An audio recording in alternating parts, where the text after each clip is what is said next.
हरे कृष्ण. श्रीमद भगवत गीता जशी आहे तशी, अध्याय 11. अध्यायाचं नाव आहे विश्वरूप दर्शन योग. दुसऱ्या श्लोकाचं तात्पर्य वाचायला सुरू करत आहोत. त्याआधी श्रील प्रभुपादांना प्रार्थना करूया. हे श्रील प्रभुपाद, आम्ही भगवद्गीता हा ग्रंथ वाचून समजून घेण्याचा प्रयत्न करीत आहोत. त्यासाठी आम्हाला आशीर्वाद द्या. धन्यवाद प्रभुपाद. तात्पर्य. अति आनंदित होऊन अर्जुन या श्लोकात भगवान श्रीकृष्णांना कमलनयना म्हणून संबोधित आहे. श्रीकृष्णांचे नेत्र कमळासारखे दिसतात.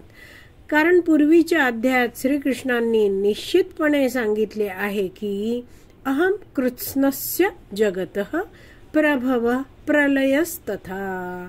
या संपूर्ण भौतिक सृष्टीच्या उत्पत्तीचे आणि प्रलयाचे कारण मीच आहे.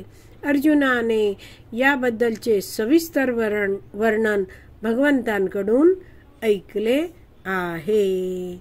तर असे हे जे भगवंत आहेत त्यांना अर्जुन या दुसऱ्या श्लोकाच्या दुसऱ्या ओळीत म्हणतो आहे कमलपत्र अक्ष, म्हणजे कमल नयन भगवान.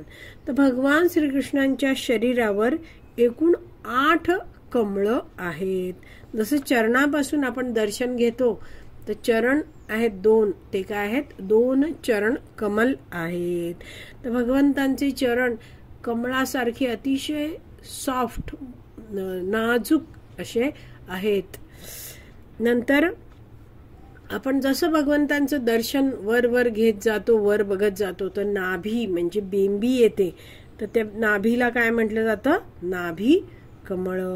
पुढे वर दर्शन घेताना भगवंतांचे सुंदर हात दिसतात. हातात सुरेख बासरी भगवंतांनी धरली आहे. तर भगवंतांचे हाताला संस्कृतमध्ये म्हणतात कर. तर भगवंतांचे 2 हात आहेत, त्यांना काय म्हटलं जातं? कर कमल.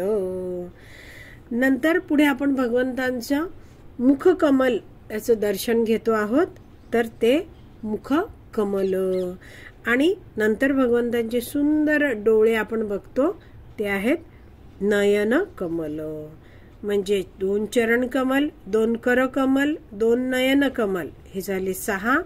आणि 1 नाभी कमळ आणि 1 मुख कमळ. अशा रीतीने भगवान श्रीकृष्णांच्या शरीरावर एकूण 8 कमळ आहेत. इथे आपण वाचलं की पूर्वीच्या अध्यायात श्रीकृष्णांनी ठळकपणे सांगितलं आहे की अहम कृष्णस्य जगत प्रभव प्रलयस्तथा.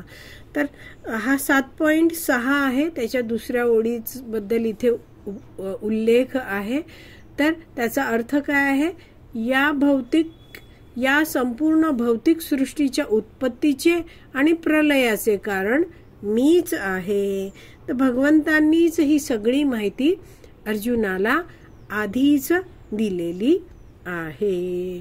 पुढे वाचते आहे.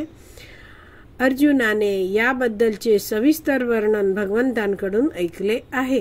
अर्जुनाला हे सुद्धा माहित आहे की भगवंत जरी सर्व वस्तूंच्या उत्पत्तीला आणि प्रलयाला कारणीभूत असले तरी त्या सर्वांपासून ते भगवंत अलिप्त आहेत. तर अर्जुन भगवंतांबद्दल जाणतोय की जरी भगवंतांनी निर्मिती केली आहे, प्रलयाला सुद्धा तेच कारणीभूत आहेत, तरी भगवंत कुठच्याच गोष्टीशी आसक्त नाही आहेत.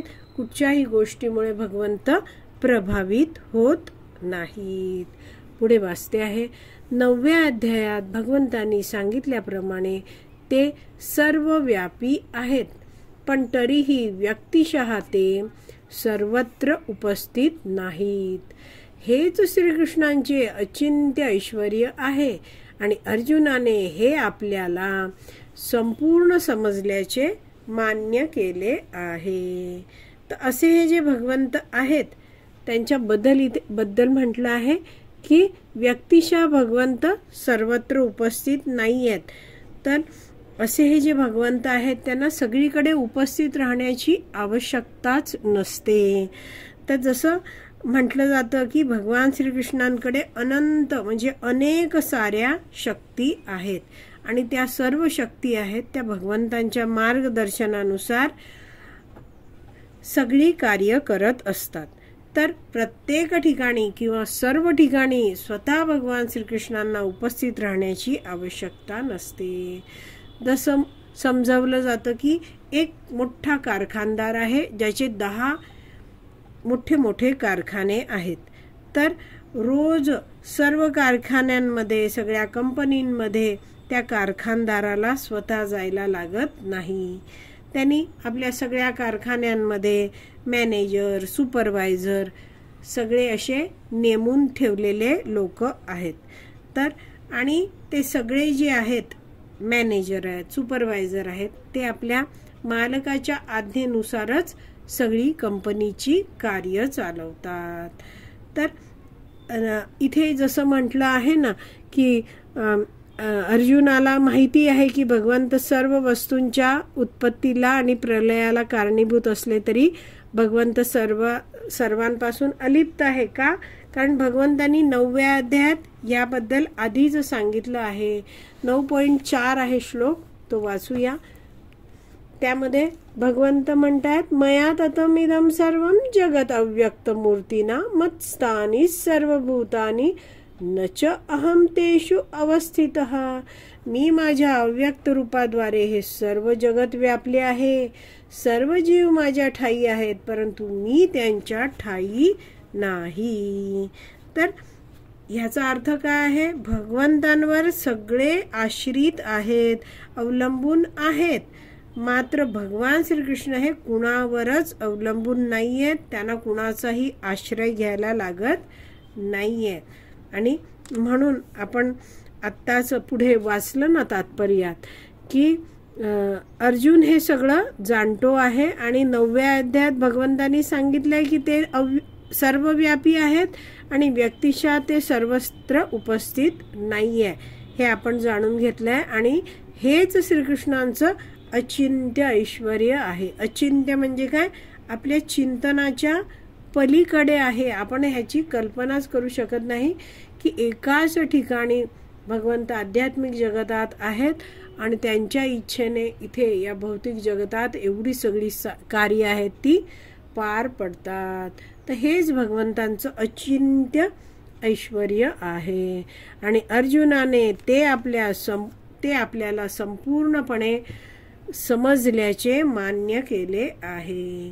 तर अर्जुनाने आतापर्यंत भगवान श्रीकृष्णांच्या विविध अचिंत्य ऐश्वर्यांबद्दल श्रवण केले आहे आणि त्याचा अनुभव सुद्धा अर्जुनाला आला आहे. आणि म्हणून अर्जुन या दुसऱ्या श्लोकाच्या दुसऱ्या ओळीत भगवंतांना म्हणतो आहे की मला तुमच्या अगाध अव्ययी महात्म्याची अनुभूतीही झाली आहे. तो वैष्णव आचार्य समजवतात की भगवान श्रीकृष्णांची ऐश्वर्ये, शक्ती अचिंत्य आहेत. म्हणजे कुणी सामान्य व्यक्ती तर्क करून त्या भगवंतांच्या ऐश्वर्यांबद्दल अचिंत्य अशा शक्तींबद्दल जाणू शकत नाही. तर जे जे काही भगवान श्रीकृष्णांनी स्वतःबद्दल सांगितलं आहे ते आपण काय आपल्या तर्काने, कल्पनेने जाणू शकतो का? आपण कधी जाणू शकलो असतो का या सगळ्या गोष्टी? कधीच नाही. आणि म्हणून भगवंतांविषयी आपल्याला जाणायचं असेल तर आपण अधिकृत गुरुशिष्य परंपरेच्या माध्यमातून ऐकलं पाहिजे. तर जेव्हा आपण भक्तीमध्ये अधिकृत परंपरेतून वैदिक शास्त्राचं श्रवणम करतो तेव्हाच आपण हळूहळू त्या भक्तांच्या मार्गदर्शनानुसार भगवंतांच्या सेवेत सुद्धा जोडले जातो. आणि जेव्हा सेवेत अशी प्रगती होते, श्रवण कीर्तन म्हणजेच काय, भगवंतांविषयी नियमितपणे श्रवणम होत राहतं, भगवंतांचा नाम जप कीर्तन केलं जातं, तेव्हा हळूहळू हा व्यक्ती आहे तो दिव्य अशा भगवंतांशी जोडला जातो. भगवंतांचं नाम, रूप, गुण, लीला, सेवा सगळं काही दिव्य आहे. तर भगवंतांची सेवा करताना हा व्यक्ती आहे त्याला दिव्य असा अनुभव सुद्धा यायला लागतो. आणि म्हणून श्रील प्रभुपाद नेहमी सांगतात की आपण रोज मोठ्या श्रद्धेने भगवंतांविषयी भगवद्गीता, श्रीमद भागवतम या ग्रंथांचं श्रवण केलं पाहिजे. अध्ययन केलं पाहिजे आणि तेव्हाच आपण भगवंतांना थोड्या तरी जाणू शकतो. आपण तर्कवितर्क करून भगवंतांना जाणू शकणार नाही. तर दुसरा जो श्लोक आहे त्याचं तात्पर्य वाचून आपलं पूर्ण झालं आहे. आज इथेच विराम देऊया. श्रीमद भगवत गीता की जय. श्रील प्रभुपाद की जय. हरी बोल.